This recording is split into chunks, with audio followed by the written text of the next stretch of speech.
حضرت عمر رضی اللہ تعالیٰ عنہ کا دربار لگا ہے.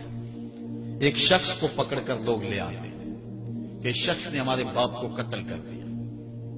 حضرت عمر رضی اللہ تعالیٰ عنہ نے پوچھا کیا ماجرا ہے بھائی؟ اس نے کہا جی واقعی میں ان کے باپ کا قاتل ہوں، لیکن میں نے قصداً قتل نہیں کیا. ہوا یہ کہ میں ایک مسافر ہوں، جا رہا تھا، راستے کے اندر سبز چراگاہ تھی، میرا اونٹ بھوکا تھا، اس چراگاہ میں داخل ہو گیا. اس کے بوڑھے باپ نے پتھر اٹھایا اور میرے اونٹ کو مارا، اس کی آنکھ نکل گئی. مجھے بڑا غصہ آیا، میں نے وہی پتھر اٹھا کر اس کے باپ کو دے مارا، لیکن وہ ایسے ٹھکانے پہ لگا کہ اس کا باپ فوراً فوت ہو گیا. میرا قصد اور ارادہ نہیں تھا، لیکن بہرحال میں اس بات کا اقراری ہوں کہ میں نے اس کے باپ کو قتل کر دیا ہے.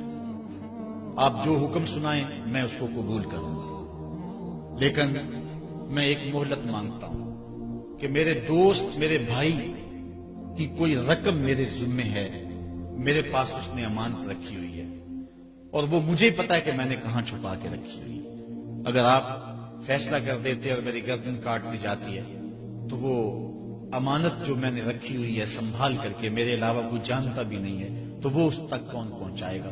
اگر آپ مجھے 3 دن کی مہلت دے دیں تو میں جا کر کے اس کی امانت اس کو واپس کر کے پھر واپس آؤں گا. پھر یہ پھندا پھانسی کا میں اپنے گلے میں ڈلوانے کے لیے تیار ہوں. حضرت عمر رضی اللہ تعالیٰ عنہ نے فرمایا کہ کوئی شخص تیری ضمانت دے دے تو ہم تجھے چھٹی دینے کے لیے تیار ہیں. اس نے دائیں بائیں دیکھا، پورے مدینے میں اس کا کوئی شناسہ ہی نہیں تھا، واقف ہی نہیں تھا، ایک اجنبی شخص تھا. حضرت ابو ذر غفاری کھڑے ہو گئے، کہا حضرت عمر میں اس کی ضمانت دیتا ہوں. ضمانت دے دی گئی، وہ چلا گیا. تیسرے دن وعدے کا جو وقت تھا، لوگ جمع ہو گئے، دربار لگ گئے، ابھی تک آنے والا نہیں آیا. لوگوں نے کہا ابو ذر تو نے غلطی کی ہے، ایک اجنبی کی ضمانت دی اور ابھی تک وہ نہیں آیا. اور میاں صاحب فرماتے ہیں ایک بار جو پھائیں اڑ جاندے اور پھر کدی نہ پھنستے نے. ظاہر ہے وہ چلا گیا، واپس تو نہیں پلٹ کے آئے گا، اسے پتا ہے کہ آگے سیدھی سیدھی میری موت ہے، تو تم نے یہ کیا غلطی کی؟ خیر آپ نے فرمایا کہ اگر وہ نہ آیا تو یہ پھانسی کا پھندا میرے گلے میں ڈال دینا، لیکن بہرحال میں نے اس کی ضمانت دی. کچھ عرصہ بیتا کہ دور سے گرد و غبار اڑتا ہوا دکھائی دیا. جب صورت واضح ہوئی تو وہی شخص تھا. حضرت عمر فاروق رضی اللہ تعالیٰ عنہ کے دربار میں کھڑا ہو کہنے لگا حضرت کسی وجہ سے تاخیر سے پہنچا ہوں، معذرت چاہتا ہوں، اب جو حکم ہے پورا کیجیے. حضرت عمر رضی اللہ تعالیٰ عنہ اس کے پھانسی کے احکامات جاری کر چکے تھے. آپ نے فرمایا کہ ابو ذر یہ بتا کہ تو نے اس کی ضمانت کیسے دی جب تو اسے جانتا نہیں تھا؟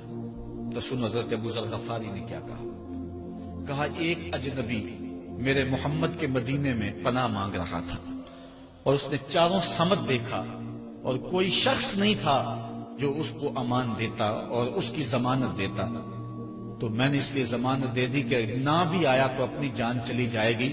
کل کو یہ تو نہیں کہے گا کہ محمد کے مدینے میں کسی نے ضمانت مانگی تھی، پورے شہر میں کوئی ضمانت دینے والا نہیں تھا.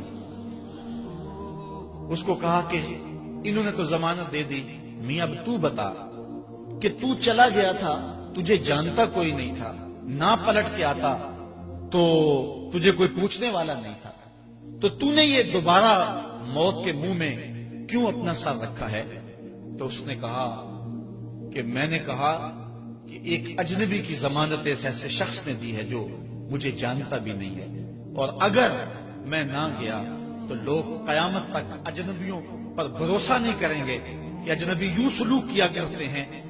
تو حضرت عمر رضی اللہ تعالیٰ عنہ اس کے پھانسی کے احکام جاری کیے. تو جن کے باپ کو قتل کیا تھا وہ بیٹے کھڑے ہو گئے، کہنے لگے تاریخ کی کالک ہم اپنے منہ پہ ملیں گے، ہم بھی اپنے باپ کے قاتل کو معاف کر دیتے ہیں. یہ ہماری تاریخ ہے، یہ ہماری کہانی ہے. لیکن آج ہم کس جگہ پہ کھڑے ہیں اور کیا ہماری صورتحال ہے؟ نہ ہمارا کردار رہا اور نہ ہمارا کوئی تشخص رہا. آج ہم نے اپنا تشخص بھی مٹا کے رکھ دیا، اپنے طرز زندگی بھی بدل دی. نہ ہماری باطن کی وہ روشنی رہی، نہ ظاہری وہ صورت رہی کہ ہم پہچانے جائیں کہ حضور کے غلام ہیں، بلکہ آج بھانت بھانت کی بولیاں بول رہے ہیں. اقبال نے کیا کہا تھا؟ اپنی ملت پر قیاس قوام مغرب سے نہ کر، خاص ہے ترکیب میں تجھے قوم رسول ہاشم.